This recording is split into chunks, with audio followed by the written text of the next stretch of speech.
Hello, I'm Marcel. Welcome back to Big Brother Soothsayer, a series in which I analyze and make predictions about Big Brother. Because anybody can tell you what they want to happen in Big Brother. Some can tell you what they think should happen in Big Brother. But I'm just going to tell you what I think is actually going to happen. So obviously after this last week, we can tell that this season is going to be just as crazy as the last couple ones have been. It has been very exciting and very chaotic gameplay happening. Also, Jason Nation, we are so fucking up right now. Thank you, Big Brother, Blockbuster, Better Business Bureau, bitches on the beaches looking super, whatever the fuck Charlie XCX said. Listen, we're so fucking up right now. Anyway, so as we all know, Rome was evicted after being backdoored this week, which is basically like exactly what we kind of expected would happen. It's not really super surprising, but it is probably what was for the best. I mean, part of me did kind of wonder what would have happened if Rome had stayed in the game, like what kind of bullshit would have unfolded in the next like week or two. But ultimately, I am rooting for Jason still, and even though I did predict that Melody was gonna go home in the first couple days, I'm glad she didn't. Like, she seems cool, so Rome going home is for the best. Also in favor of Melody staying, her closeness to Drew is making Dee and Angela so paranoid, as we have all seen, that it is probably going to be part of what brings about the ultimate downfall of the crossovers, which is just going to make for interesting TV. So glad that she's here to be the catalyst for Dr. Drew Bezos to finally go mega mind Biden blast mode on the rest of this house. Side note, we've all seen the pictures.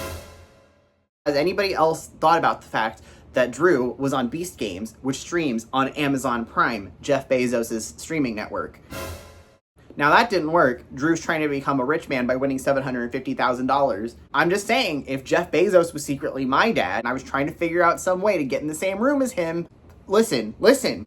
Anyway, let's get into these predictions. Now, starting off on some of the stuff that I was right about, there are already some issues going on between Angela and Barrett, although that is mostly Angela versus Drew because of him playing both sides. And Barrett's just kind of getting caught in the crossfire of that because they're the two young new guys. Which, side note, again, the other day when we saw Angela and Dee getting paranoid because Drew was hanging out with Rome's people, I did notice something. The fact that all the people hanging out in the pantry were like the same age. They're all the young people, right? And you know, it makes you think, if you're stuck in a house with people all day long every day, you're gonna like get bored. And like even beyond the game, you're gonna want to hang out with people and talk to people and have fun, right? Just to pass the time, if anything. And like naturally, people that are similar ages do tend to gravitate towards each other. At least like Drew probably is having more fun hanging out with other 25-year-olds than the people in the crossovers and Toolshed, to be honest. Which does make me wonder. I mean, I know Big Brother tends to always skew towards a younger crowd. And, you know, obviously casting like this would create issues. But it does make me wonder what would happen if they did have a season where everybody was the exact same age. Whatever that age is, whether it's 25 or 35 or 45. But still, it would be interesting to see how that would change things. Maybe. Or maybe not. I don't know. Anyway, Haley has been getting into it with other house guests. Again, that was probably a really obvious prediction. Lala is still kind of like the alternative side of the house, mother figure. Which also, I'm glad that she said exactly what I was thinking during that episode when she was the one crying and having a breakdown, and then she still had to be the one comforting Rome somehow. Typical. I predicted Melody unwittingly getting caught in a showmance. That one is like kind of like her and Drew are not in a showmance, but the fact that her and Drew are together sometimes, she is seen as being friendly with Drew, is putting a target on her back in the same way that it would if she was just straight up in a showmance. So it's, you know, I'll take the half of that one. Obviously, the main one, though, is Rome being one of the early boots who did not end up winning anything. So sad we're never going to see that month 2 feminist arc that he was definitely going to go on. Now let's move on to the things I was wrong about, because we take accountability here on this channel. Obviously, again, wrong about Drew. Possible spoiler alert, Haley is almost certainly not going to be the target for week 3. We'll get into that later. Surprisingly, Lyric did not flounder while she was on the block. I thought she was going to be struggling when she ended up on the block, but she handled that shit really well, actually. So, okay, the lawyer side is starting to come out. I did see Mallory kind of not really being on anybody's radar and then becoming a pawn after like a month. And again, future spoilers, it does not seem like that is going to continue to be the case. She is not anybody's target. And of course, Melody was not the second boot, which again is a good thing. Here we are going to get into the actual spoilers going ahead for the next week. It is currently Friday morning after... No, it's on Saturday morning. What the fuck? Yesterday was fucking crazy. Don't even talk to me about yesterday. Don't even talk to me about Friday. It is currently Saturday morning, and Kamu is our week 3 HOH. Yeah. So with that being said, let me read to you my entire prediction chart for Kamu.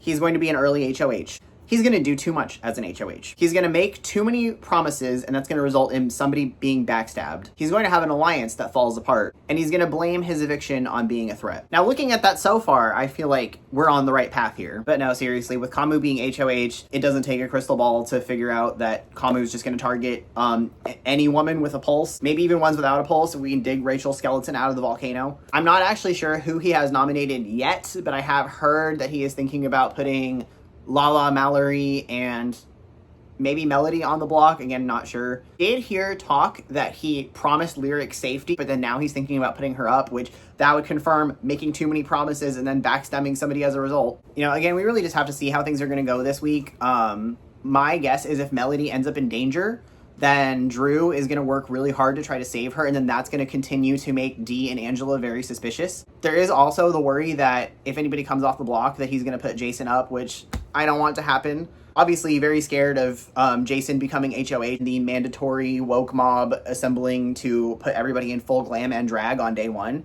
And obviously, as a fighter, Kamu cannot have that. No, really, I am worried about Jason ending up on the block. You know, you can only save yourself with a competition so many times before fate catches up to you, right?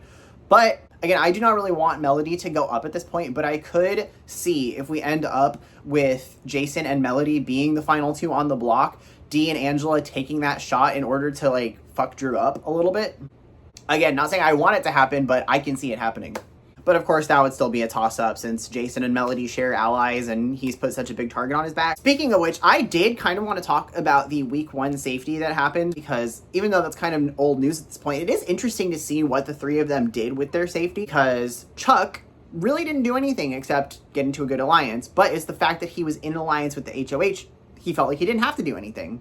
Rome took his safety and went and built the Roman Empire, obviously. And Jason with safety was out here talking about how he wanted to target the vets and stuff and being kind of chaotic and messy. It does make me wonder if there was a possibility of them going on the block week 1, would the two of them have behaved differently? Would things have turned out differently for that side of the house? Maybe not, but it is interesting to consider how things like safety could possibly affect the game more than just for that one nomination that we think about.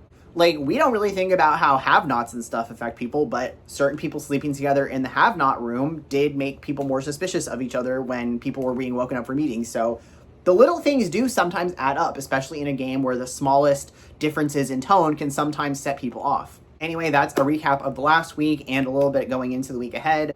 With Kamu as our new HOH, I am expecting his HOH to both be chaotic and also boring at the same time, but I am hoping and feeling like this week is going to end up with some blowback onto Kamu and potentially putting more tension onto the Toolshed Alliance, which is going to make for an interesting couple of weeks. It seems pretty obvious that Dee and Angela's paranoia is only going to get worse. They're only going to get more suspicious of Drew and Melody, and I am the most worried about Melody and Jason and kind of Taylor this week, because a lot of people are seemingly talking about her for no real reason, and it's giving weird. It's giving weird. But yeah, I mean, with Kamu as the HOH, anybody that's even a little bit feminine is basically fucking cooked right now. Jason Nation, we were so fucking back, and now we're so fucking front now. Fuck, I don't even know. Anyway, thank you so much for watching my video, and I hope that everybody is as excited to see what happens next as I am.